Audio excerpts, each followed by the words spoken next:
జీవితంలో ఎదగాలన్న పట్టుదల ఉండాలి. అనుకున్నది సాధించాలన్న తపన కనిపించాలి. చేస్తున్న పనిపై విశ్వాసం పెంచుకోవాలి.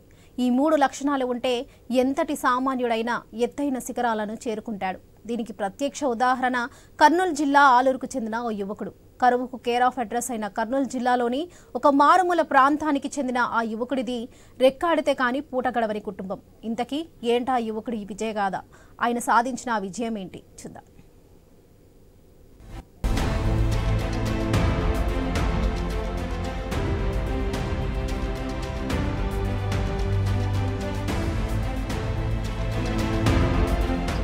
మన కథలో కథానాయకుడే ఈ యువకుడు.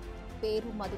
కర్నూలు జిల్లా ఆలూరులో చెందిన ఫాస్ట్ ఫుడ్ సెంటర్ నడుపుతూ జీవిస్తున్న బసవరాజు సరస్వతి దంపతులకు మొదటి సంతానం. 7వ తరగతి నుంచి సెపెక్ తక్రా క్రీడపై ఆసక్తి పెంచుకున్న మధు దానిపై సాధన చేయడం ప్రారంభించాడు.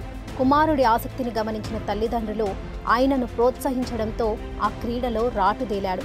ఉదయం సాయంత్రం మైదానానికి వెళ్లి సాధన చేస్తూ ఎక్కడ పోటీలు జరిగినా పాల్గొనడం అలవాటుగా చేసుకున్నాడు.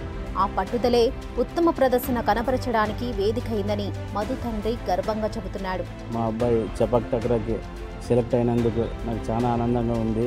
అబ్బాయి చాలా చదువుకుంటూ కష్టపడుతూ గోబీ షాప్కు చూసుకుంటూ మమ్మల్ని బాగా మాతో పాటు పని చేసుకుంటూ బాగా ఆడుకుంటూ ఆయన వద్దన్న కూడా అట్లాగే ఆడుకుంటూ బాగున్నా. ఇంత కూడా ఎద్దాడని అనుకోలేదు, కానీ జిల్లా స్థాయిలో ఎదిగినాడంటే మాకు కూడా చాలా గర్వకారణం ఉంది. అందుకోసమే మేము కూడా సపోర్ట్ చేస్తున్నాము. అబ్బాయి చదువుల్లో రాణిస్తూ క్రీడల్లో పాల్గొంటూనే తల్లిదండ్రులకు పనుల్లో చేదోడు వాదోడుగా నిలుస్తూ వస్తున్నాడు మధు. డిగ్రీ పూర్తి చేసినా ఆటపై మమకారం తగ్గలేదు. ఎక్కడ పోటీలు జరిగినా పాల్గొంటున్నాడు. జాతీయ స్థాయి పోటీలో ఆంధ్ర జట్టుకు కెప్టెన్గా వ్యవహరించానని, అంతర్జాతీయ స్థాయిలో కూడా సత్తా చాటుతాననే నమ్మకం తనకుందని చెబుతున్నాడు మధు. ప్రస్తుతం చైనాలో జరుగుతున్న అంతర్జాతీయ సెపెక్ తక్రా పోటీలకు ఎంపిక కావడం చాలా సంతోషంగా ఉందన్నారు. 7th క్లాస్ నుంచి నేను ఆడుతున్నాను. నాకు ఈ గేమ్ పరిచయం చేసింది Hanumanth Reddy sir saint John's స్కూల్లో. నేను ఈ గేమ్ 8th క్లాస్ నుంచే మొదలుపెట్టాను. ఇప్పటికీ ఆడుతూనే ఉన్నాను.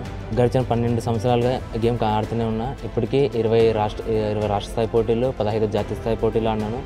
అందులో రాష్ట్ర స్థాయి పోటీల్లో దాదాపుగా 15 పైన గోల్డ్ మెడల్ ఉన్నాయి.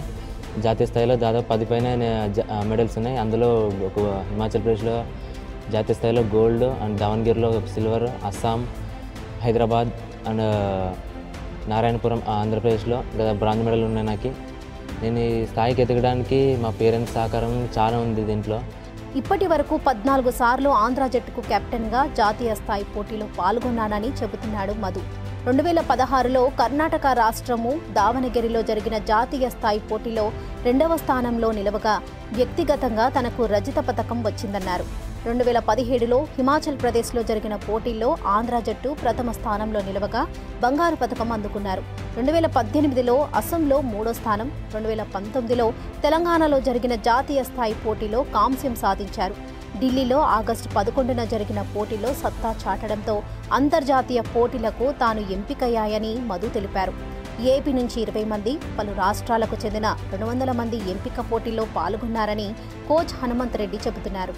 సెపెక్ తక్రాలో కోచింగ్ తీసుకోవడం వల్ల అబ్బాయి ఇంట్రెస్ట్ని బట్టి నేను ఎక్స్ట్రా అబ్బాయికి స్కిల్స్ ప్రాక్టీస్ ఇవ్వడం వల్ల అబ్బాయి మంచి పొజిషన్లో ఇప్పుడు ఉండడం వల్ల నాకు చాలా సంతోషంగా ఉంది. అబ్బాయి ఇంట్రెస్ట్ని బట్టి నేను దాన్ని ఇంకా ఎక్స్ట్రా స్కిల్స్ ప్రాక్టీస్ ఇచ్చి కొద్దిగా ఇది డెవలప్ చేశాను. దాంతోపాటు నేను వ్యాయామ ఉపాధ్యాయుడిగా అబ్బాయి ఈ విధంగా జాతీయ స్థాయిలో ఉండడం వల్ల నాకు చాలా సంతోషంగా ఉంది. ఏది ఏమైనా తనకు లభించిన ఈ అవకాశం రావడం గొప్ప విషయమంటున్నారు మధు. తల్లిదండ్రుల ఆశీస్సులు, గురువుల అండదండలతో దేశ గౌరవాన్ని అంతర్జాతీయ స్థాయిలో పెంచుతానని చెబుతున్నాడు మధు.